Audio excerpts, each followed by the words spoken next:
Back to our channel Learn and Grow Better. Kindly show your love. Please like, share and subscribe the channel. And wait, don't forget to hit the bell icon so that you never miss any video. Let's get started. As you already know, हम कर रहे थे science का chapter 2 nutrition and animals और हम topic पर थे digestion को ब्रीफली हम स्टडी कर रहे हैं अपनी वीडियोस के थ्रू।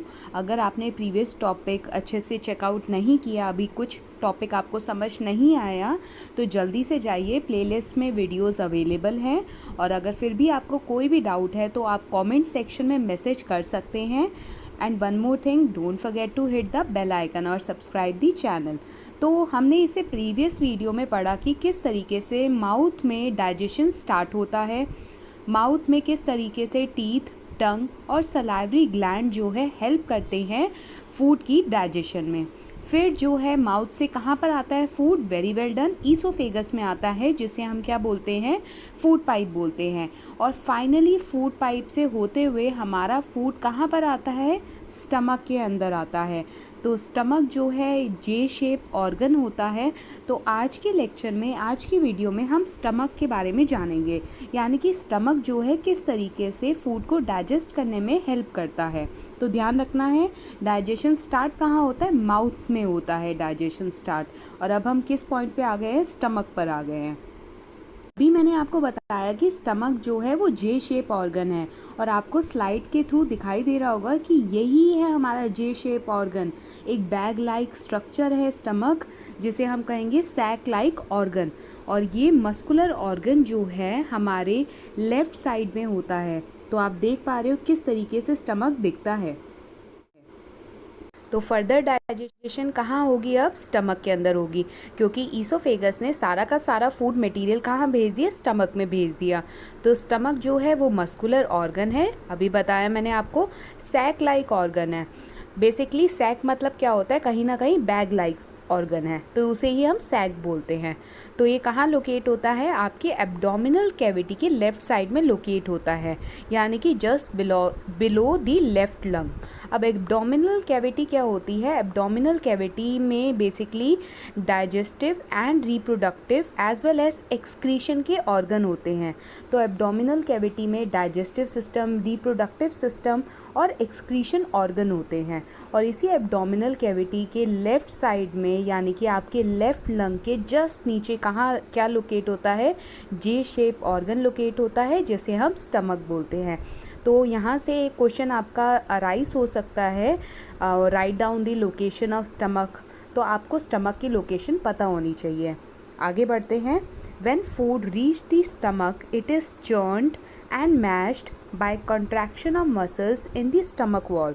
तो अब जैसे ही फूड स्टमक में आता है, कम से कम 3 घंटे वो स्टमक के अंदर ही मूव करता है, कॉन्ट्रैक्ट करता है, रिलैक्स करता है, यानी कि स्टमक की जो वॉल्स हैं वो अच्छे से फूड को डाइजेस्ट करने के लिए उसे प्रॉपरली चर्न करेगी, मैश करेगी, यानी कि मिक्स करेगी। सारे फूड मटेरियल को मिक्स करना, उसे और छोटा बनाना है।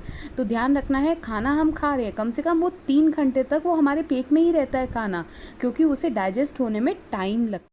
तो अब जो स्टमक की वॉल्स हैं, उसकी जो स्टमक की इनर लाइनिंग्स हैं, वो क्या करती है, कुछ ऐसे डाइजेस्टिव जूसेस को सिक्रीट करती है, जिसकी वजह से हमारा फूड जो है ब्रेक डाउन हो पाए।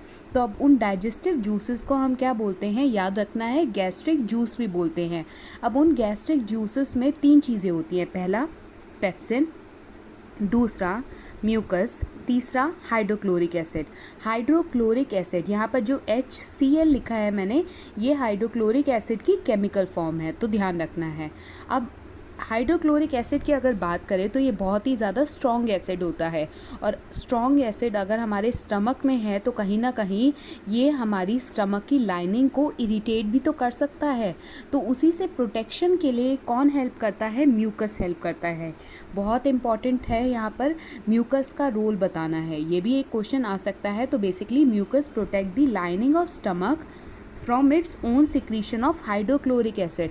तो स्टमक की खुद की जो रिलीज़ होता है, स्टमक जो खुद सिक्रीट करता है हाइड्रोक्लोरिक एसिड, उसी से कौन बचाता है? म्यूकस बचाता है। आपको ध्यान रखना है, क्योंकि कई बार एसिडिटी की वजह से क्या होता है, हाइड्रोक्लोरिक का एसिड जो है उसका अमाउंट इंक्रीज़ कर जाता है। तो म्यूकस कहीं ना कहीं इनर लाइनिंग ऑफ स्टमक जो है वो हेल्प करती है हाइड्रोक्लोरिक एसिड से कोई भी बर्न, इरिटेशन ना हो।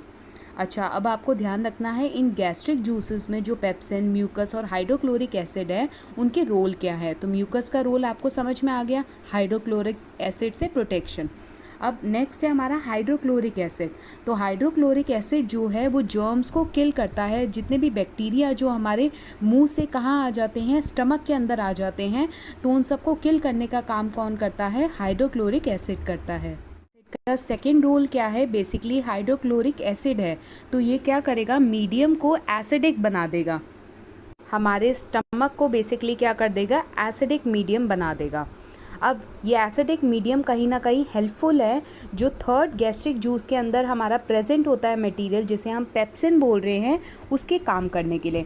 तो which is necessary for the proper action of digestive juice as gastric juice on protein. अब हमारे फूड में प्रोटीन भी है, तो पेप्सिन जो है वो प्रोटीन के डाइजेशन में हेल्प करता है। अब यही पेप्सिन जो है तभी काम करता है जब स्टमक का मीडियम क्या हो? एसिडिक हो।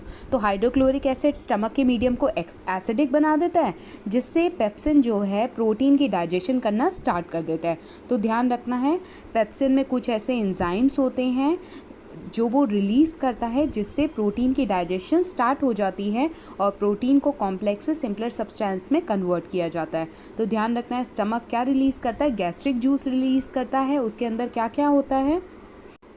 म्यूकस एंड हाइड्रोक्लोरिक एसिड, और तीनों के रोल आपको पता होने चाहिए।